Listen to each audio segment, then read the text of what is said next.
is Kylie Arellano, the 15-year-old that hasn't been seen for 55 days. Why hasn't her case gotten similar attention in the public eye to other missing teenagers in the state of Utah?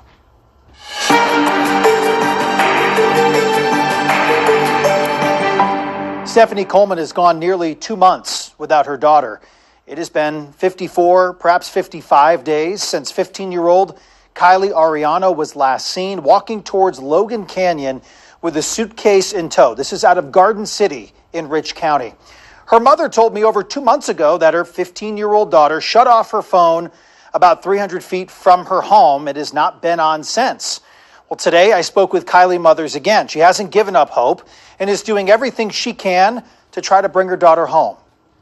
How long has it been since you last saw Kylie? 55 days. Tonight we'll make it 56.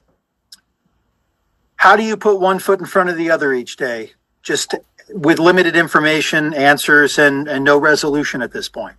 Because if I don't, who's going to keep doing it?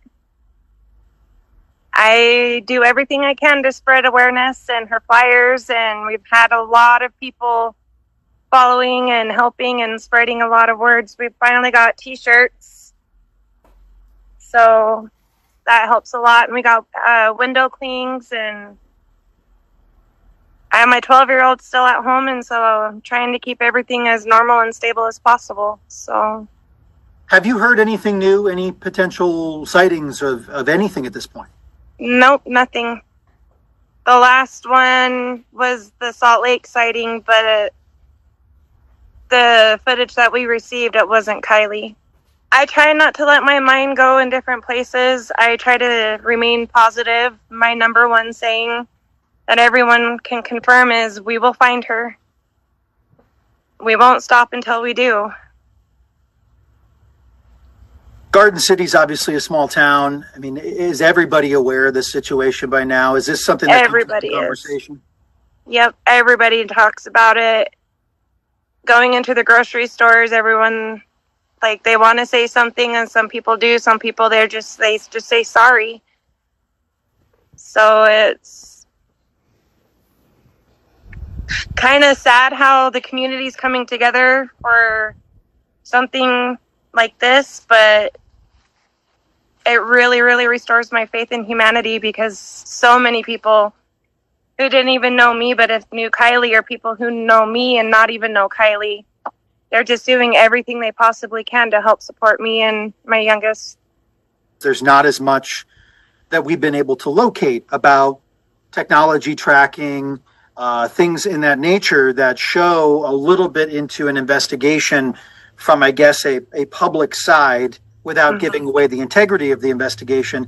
So it's been difficult to put information out when you don't have it. Exactly. And I think there's a lot of people that are frustrated about that, at least on the public side when I read through comments. And we want to do that.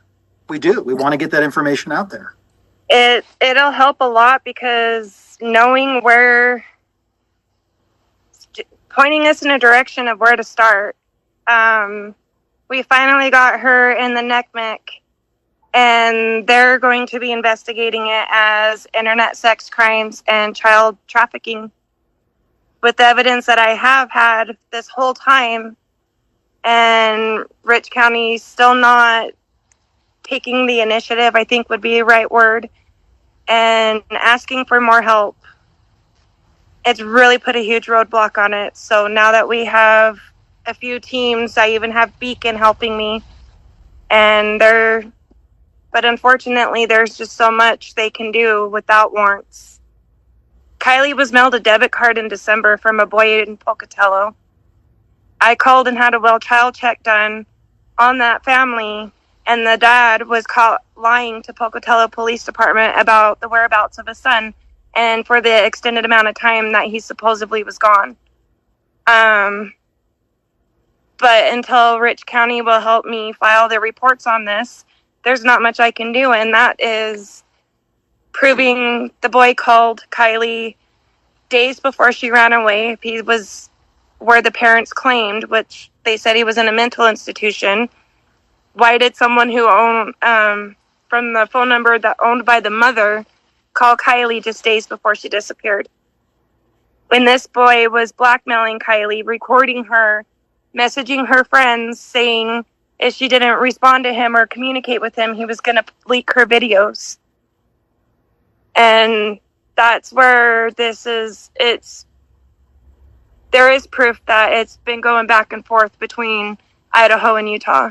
I mean, we live right on the Idaho-Utah border. I work in Fish Haven, which is just 7 minutes across the border in Idaho.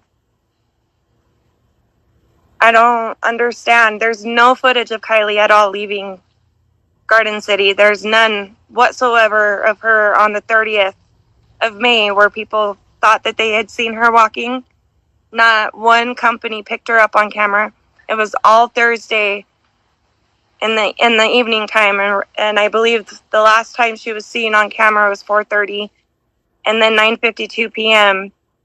is when she turned her phone off on May 29th.